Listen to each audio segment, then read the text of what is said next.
तो चलिए इस न्यूमेरिकल को देखते हैं जिसमें बाइंड फोर्स कैलकुलेट करना है। तो क्वेश्चन को एक बार पहले समझ लें। A block of wood with length 2.5 meter, with 0.5 meter and height 0.4 meter. That means एक क्यूबॉइडल वुडन ब्लॉक है जिसका लेंथ ब्रेथ हाइट दे रखा है। अब इसको क्या किया जा रहा है, वाटर में इमर्ज कर रहे हैं। The density of water is 1000 kg meter cube. Density water की बता दिया है। और if the block is placed in water, what is the buoyant force. देखिए कुछ ये कह ही रहा है कि ये हम लोग सपोज कर लो बीकर है, इसमें हमने क्या किया, वाटर फिल कर लिया। ठीक है, वाटर फिल किया हुआ है और इस क्यूबॉइडल वुडन ब्लॉक को इसमें इमर्ज कर दिया गया। तो कुछ इस तरीके से हमने क्या किया, इसमें ये वुडन ब्लॉक को इमर्ज कर दिया गया। ठीक है, ये वुडन ब्लॉक को इमर्ज किया गया जिसका लेंथ ब्रेथ और हाइट हमारे पास है। तो यहाँ पे हम लोग नोट कर लें लेंथ ब्रेथ हाइट क्या है। तो वो लेंथ दिया हुआ है 2.5 मीटर, ब्रेथ दिया हुआ है इसका 0.5 मीटर और हाइट जो दी है वो है 0.4 मीटर। दैट मीन्स इस क्यूबॉइडल वुडन ब्लॉक का लेंथ ब्रेथ हाइट डायमेंशन बता रखा है। और इसको जो इमर्ज किया गया है जिस लिक्विड में, उसकी डेंसिटी है 1000 kg पर मीटर क्यूब। तो डेंसिटी भी नोट कर लें, डेंसिटी ऑफ वाटर। देखो कभी भी आप फिजिक्स का न्यूमेरिकल कर रहे हो तो जो गिवन है उसको पहले नोट कर लिया करो। तो डेंसिटी ऑफ वाटर कितना है, 1000 kg पर मीटर क्यूब। ठीक है, यूनिट ध्यान देना होगा, सारे यूनिट सेम होने चाहिए। देखो सब मीटर में है, यहाँ लेंथ ब्रेथ हाइट, जो डेंसिटी ऑफ वाटर है वो भी एसआई यूनिट में दिया है, केजी और मीटर में दिया है, सब कुछ अभी यूनिट में ठीक है। अगर किसी में चेंज होता तो हम उसको सेम कर लेते हैं। अब इसको अगर हम लोग इमर्ज कर रहे हैं वुडन ब्लॉक को वाटर में तो कितना बाइंड फोर्स होगा, और जी की वैल्यू दे रखा है 10 मीटर पर सेकंड स्क्वायर। तो सारी बातें हम लोगों ने नोट कर ली। ठीक है, कल हम लोग इसके कॉन्सेप्ट को, पिछले क्लास में इसके कॉन्सेप्ट को हमने समझा था कि शुरुआत कहां से करते हैं। शुरुआत करते हैं कि जो ऑब्जेक्ट इमर्ज किया जा रहा है उसका वॉल्यूम क्या है। देखो जिस ऑब्जेक्ट को आप इमर्ज कर रहे हो अगर उसका वॉल्यूम मालूम चल जाएगा तो जितना वॉल्यूम उस ऑब्जेक्ट का होगा उतना ही वाटर डिस्प्लेस होगा। That means volume of displaced water आप बता पाओगे। तो सबसे पहले हम लोग निकालेंगे वॉल्यूम ऑफ वुडन ब्लॉक। तो निकालेंगे वॉल्यूम ऑफ वुडन ब्लॉक। तो इस ब्लॉक का वॉल्यूम निकालना है, क्यूबॉइडल शेप में है। आप लोग जानते हो क्यूबॉइडल शेप का वॉल्यूम का फॉर्मूला क्या होता है, length into breadth into height. तो ये वैल्यू पुट करोगे आप 2.5 इंटू 0.5 इंटू 0.4 और इसको कैलकुलेट कर लो तो ये जो मिलेगा वो हो जाएगा वॉल्यूम ऑफ वुडन ब्लॉक। कितना आएगा इसका वॉल्यूम,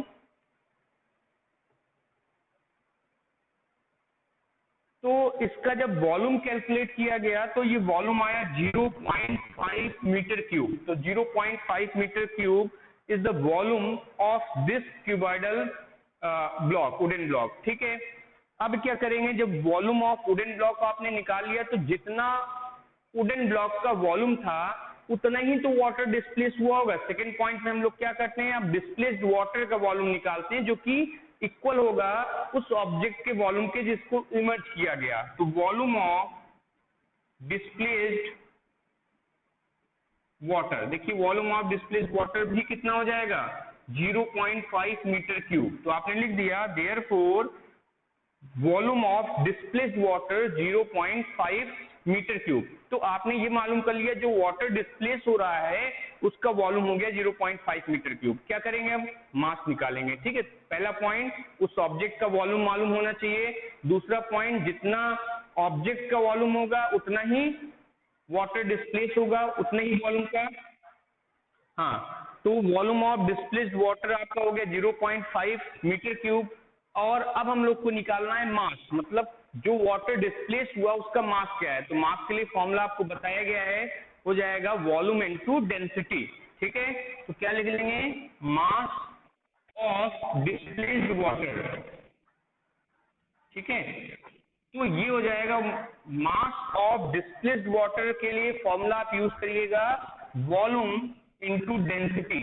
क्लियर, तो आप देख सकते हो डेंसिटी इज गिवन, जो लिक्विड है वाटर है उसकी डेंसिटी दी हुई है, पुट कर लेंगे वैल्यू को। तो 0.5 इंटू डेंसिटी है 1000। तो यहां से 1000, वेरी गुड। तो यहाँ से आपको मिलेगा 500 kg, 500 kg। देखिए आपने ये मालूम कर लिया कि जो डिस्प्लेस्ड वाटर है उसका मास क्या है। जो डिस्प्लेस्ड वाटर उसका मास हो गया 500 kg। अब हमको फाइनली ये बताना है कि जो डिस्प्लेस्ड वाटर है उसका वेट क्या होगा। जब हम वेट कैलकुलेट करते हैं डिस्प्लेस्ड वाटर का, वही होता है buoyant force, mass into gravity, acceleration due to gravity. ठीक है, तो अब हम लोग फाइंड करने जा रहे हैं कि वेट ऑफ डिस्प्लेस्ड वाटर क्या होगा। तो इसको रफ कर लें, डायग्राम यहां से लिख लिया आपने। अब देखिए यहां पर हम लोग कैलकुलेट करने जा रहे हैं वेट ऑफ डिस्प्लेस्ड वाटर। तो वेट ऑफ डिस्प्लेस्ड वाटर के लिए आप लिखोगे m into g, mass of the displaced water, और जो एक्सेलरेशन ड्यू टू ग्रेविटी इस पे अप्लाई हो रहा है, जिससे हम लोग वेट निकाल लेंगे। मास हो जाएगा 500 और जी की वैल्यू हो गई 10। तो ये आप देख सकते हो 500 न्यूटन, 500 न्यूटन, या इसी को आप लिख सकते हो केजी मीटर पर सेकंड स्क्वायर, या केजी मीटर पर सेकंड स्क्वायर को ही आप न्यूटन बोलते हो। तो ये अभी आया आपका वेट, क्या आ गया, wait of the displaced water. तो वेट ऑफ डिस्प्लेस्ड वाटर जब आपने निकाल लिया, तो अब आपको फाइनली बताना है कि बाइंड फोर्स कितना लगेगा। तो जितना वाटर डिस्प्लेस हो रहा है उतना ही बाइंड फोर्स लगता है, उसके वेट के, डिस्प्लेस्ड वाटर के वेट के इक्वल ही बाइंड फोर्स होता है। तो लिख सकते हैं therefore buoyant force is equal to 5000 newton. और आपने बता दिया कि उस वुडन ब्लॉक पे कितना बाइंड फोर्स लग रहा है। चलिए इस न्यूमेरिकल को भी कंप्लीट करते हैं। देखो इसमें क्या बताया गया है, when aluminium object is emerged in water, aluminium water को, ऑब्जेक्ट को वाटर में इमर्ज कर दिया गया, डुबा दिया गया। It displaced 5 kg of water. Question भी इजी कर दिया कि इस बार आपको वॉल्यूम नहीं कैलकुलेट करना है, मतलब कितना वाटर डिस्प्लेस हो रहा है उस वॉल्यूम की जरूरत नहीं है। वॉल्यूम आप क्यों कैलकुलेट करते थे, डिस्प्लेस्ड वाटर का वॉल्यूम इसलिए कैलकुलेट करते थे कि आपको मास मालूम करना होता था डिस्प्लेस्ड वाटर का। तो पहले हम लोग निकाल लेते थे वॉल्यूम, फिर उसके बाद निकाल लेते थे मास। ठीक है, लेकिन यहाँ पे तो डायरेक्टली मास का निकालना है। दो स्टेप तो आपके कम कर दिए। पहले स्टेप में जो अभी पिछला क्वेश्चन किया, पहले स्टेप में आपने वॉल्यूम ऑफ ऑब्जेक्ट निकाला, फिर वॉल्यूम ऑफ डिस्प्लेस्ड वाटर लिखा, वही सेम हो जाता था। फिर आपने मास निकाला था, mass equal to volume into density से। तो ये जो शुरू के 2-3 स्टेप आपके कम हो गए। क्यों कम हो गए, क्योंकि इस बार जो 5 kg का मास है वो डिस्प्लेस्ड वाटर का है। जो वाटर डिस्प्लेस कर रहा है उसका मास सीधे सीधे दे दिया, छोटा सा बिल्कुल क्वेश्चन हो गया। बात समझ रहे हो ना। तो हम लोग यहां लिख सकते हैं mass of displaced water, mass of displaced water. तो वाटर जो डिस्प्लेस हो रहा है उसका मास हो गया 5 kg।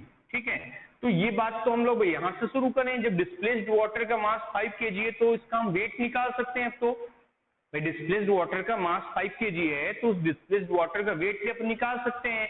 तो वेट ऑफ डिस्प्लेस्ड वाटर हो जाएगा wait of displaced water.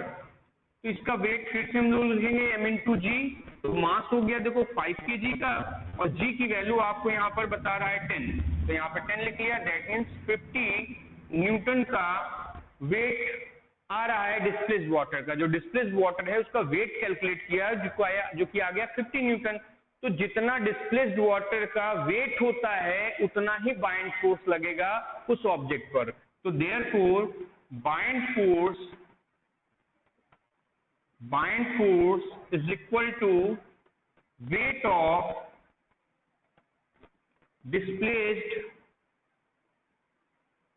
Water, water हो कह लो या जो भी लिक्विड होगा उसके लिए। ठीक है, तो वेट ऑफ डिस्प्लेस्ड वाटर तो आपने निकाल रखा है 50 न्यूटन। तो ये इसका मतलब ये हो गया कि जो बाइंड फोर्स लग रहा है वो कितना लग जाएगा, 50 न्यूटन लग जाएगा। तो सिंपल सा क्वेश्चन था, आपने इसको समझ लिया होगा। तो चलिए ये समझते हैं कि कोई ऑब्जेक्ट जब लिक्विड में इमर्ज किया जा रहा है तो वो फ्लोट करेगा या सिंक कर जाएगा, ठीक है, या पार्शली फ्लोट करेगा। ये हम लोग बाइंड फोर्स के हेल्प से कैसे बता सकते हैं। तो चलिए ठीक है, एक एक्सपेरिमेंट हम लोग करते हैं छोटा सा। यहाँ पे हमने लिया लिक्विड, इसमें आपने लिक्विड फिल कर लिया। लिक्विड कोई सा भी हो सकता है, ठीक है। और इसके अंदर आपने किसी एक ऑब्जेक्ट को क्या किया, इमर्ज किया, ये है ऑब्जेक्ट, ठीक। तो जिस ऑब्जेक्ट को आप इमर्ज कर रहे हो उसका वेट होगा, वेट, जिस ऑब्जेक्ट को आप इमर्ज कर रहे हो उसका वेट तो होगा ना, तो उस वेट को हम लोग चलो W ले लेते हैं, ठीक है। यहां पे हमने लिख दिया वेट ऑफ ऑब्जेक्ट, ठीक है। इसको हमने कह दिया क्या है, W है, W हो गया वेट ऑफ द ऑब्जेक्ट, ठीक है। वेट जो है वो भी न्यूटन में कैलकुलेट किया जाता है, पता है आपको, वेट जो है वो भी न्यूटन में ही आएगा।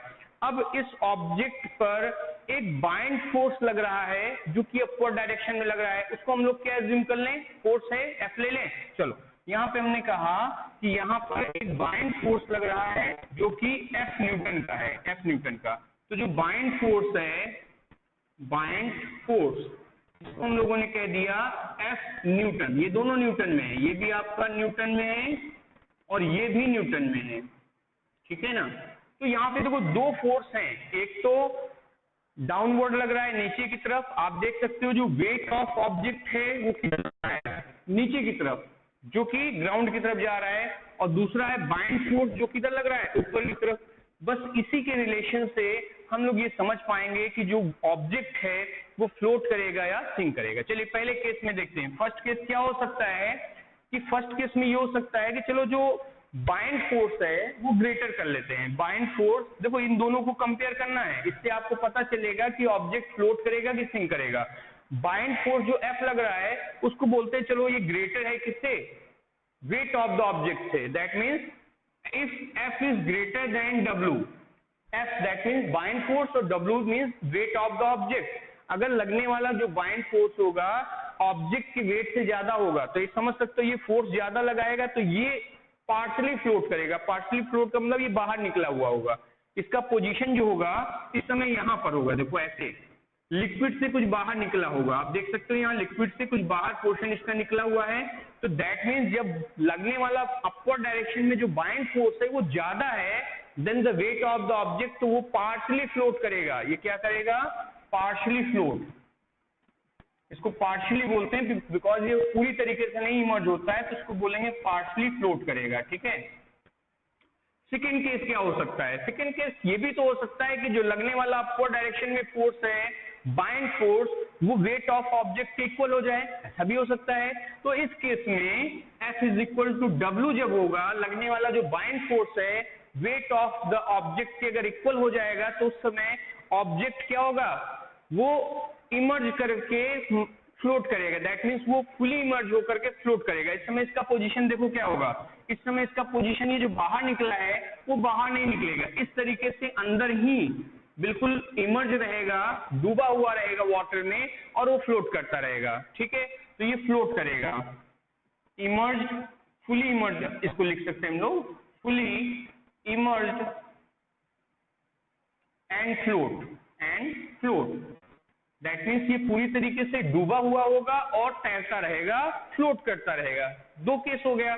थर्ड केस हम लोग ये भी तो कह सकते हैं, ये कंडीशन भी हो सकती है कि जो ऑब्जेक्ट इमर्ज किया जा रहा है उसका जो वेट है वो बाइंड फोर्स से ज्यादा हो जाए। दैट मीन्स ये W की वैल्यू F से ज्यादा हो जाएगा, तो आप समझ सकते हो क्या होगा, सिंक कर जाएगा। वो जो ऑब्जेक्ट है वो सिंक कर जाएगा, उस लिक्विड में डूब जाएगा, ठीक है, नीचे उसके सरफेस पे आ जाएगा यहाँ पर।